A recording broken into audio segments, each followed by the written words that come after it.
અત્યાર સુધી તો તમે ભારતીય જનતા પાર્ટી કે કોંગ્રેસ કે કોઈ પણ નેતાના નામ ભ્રષ્ટાચારમાં વગેરેમાં બધામાં સાંભળ્યા હશે.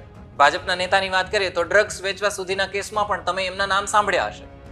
પણ હું નેતા છું અને તમે મારું કંઈ જ નહીં ઉખાડી શકો. ચાહે હું તમારી છોકરી સાથે સૂઈ જાઉં તો તમે કંઈ નહીં કરી શકો. આવો ફાંકો જો નેતાના મગજમાં આવી જાય ને તો હદ થઈ ગઈ. કે તમે નેતા છો એમાં કોઈને કંઈ વાંધો નથી ભાઈ, જનતાના કામ કરો ને. પણ કોઈની દીકરીને હોટલમાં લઈ જઈ કે હોસ્પિટલમાં લઈ જઈ કે કારમાં બેસાડી અને એનો બળાત્કાર કરો તો શરમ આવવી જોઈએ. વિસ્તારે વાત કરીએ બનાવની કે જેમાં ભારતીય જનતા પાર્ટીના નેતા કન્યા શાળામાં ભણતી નાની નાની દીકરીઓ સાથે બળાત્કાર કરતા હતા, ધમકાવતા હતા કે જો કોઈને કહીશ ને તો પછી તારું આવી બનવાનું છે. નમસ્કાર, વિસ્તારે વાત કરીએ વાઇબ્સ ઓફ ઇન્ડિયા સાથે હું સમ. રાજકોટ અને ભાવનગર આ બંનેના હાઈવે પર આટકોટમાં માતૃશ્રી ડીબી પટેલ એજ્યુકેશન ટ્રસ્ટ નામની કન્યા છાત્રાલય આવેલી છે. આ છાત્રાલયના જૂના પ્રમુખ અને 72 વર્ષના ટ્રસ્ટી છે અરજણભાઈ રામાણી.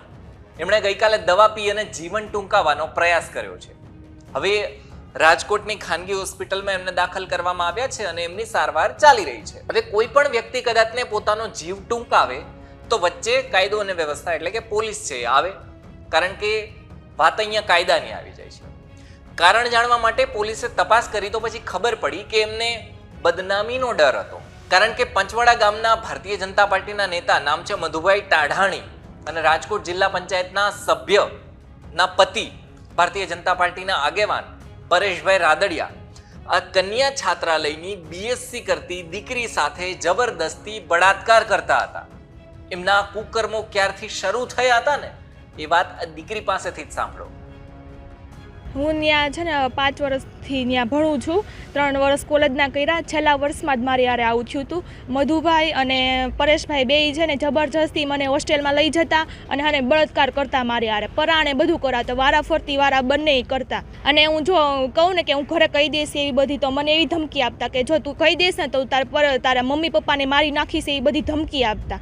અને મધુભાઈ એવું કીધેલું છે કે એને બધી છે ને આ વાતની જાણ રામાણી સરને છે કે એને હને ખબર છે કે હું હોસ્ટેલમાં આવું છું, આવું કરું છું, એ બધું રામાણી સરને ખબર છે.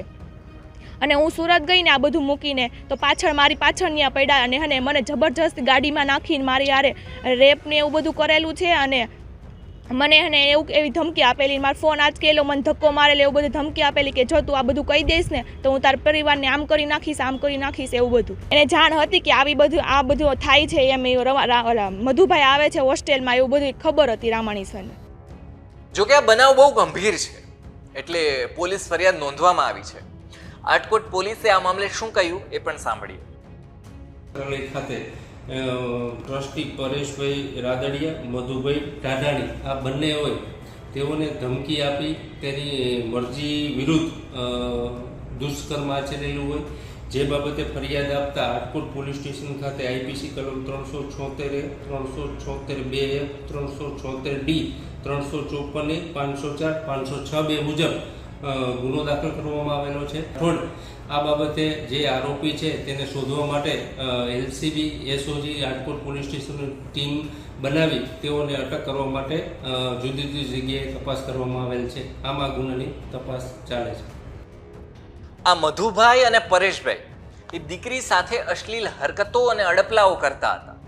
એક દિવસ તો શું થયું કે દીકરી સાથે છાત્રાલયમાં એમણે બળાત્કાર કર્યો. એકવાર નહીં, વારા ફરતી. એકવાર મધુભાઈ અને પછી પરેશભાઈ.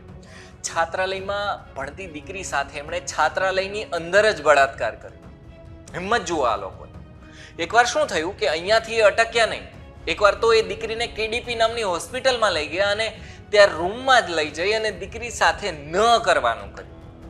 દીકરીએ ફરિયાદ કરી છે એ મુજબ જો આપણે જોઈએ તો મધુભાઈએ તો એકવાર કારમાં પણ દીકરી સાથે સંબંધ બાંધવાનો પ્રયાસ કર્યો. ભાજપના નેતાને બીજાની દીકરીની સાથે જે કુકર્મો કર્યા છે એ બદલ એમને સજા શું મળવી જોઈએ તમે અમને જણાવો. કારણ કે આ તો જઘન્ય અપરાધ છે. કોઈની દીકરી સાથે તમે છાત્રાલયમાં દીકરી સાથે આવી રીતના હરકતો કરો છો. સેવાના કામ કરો ને ભાઈ, જનતાના પ્રશ્નો ઉઠાવો ને ભાઈ, આવું કરો છો તમે.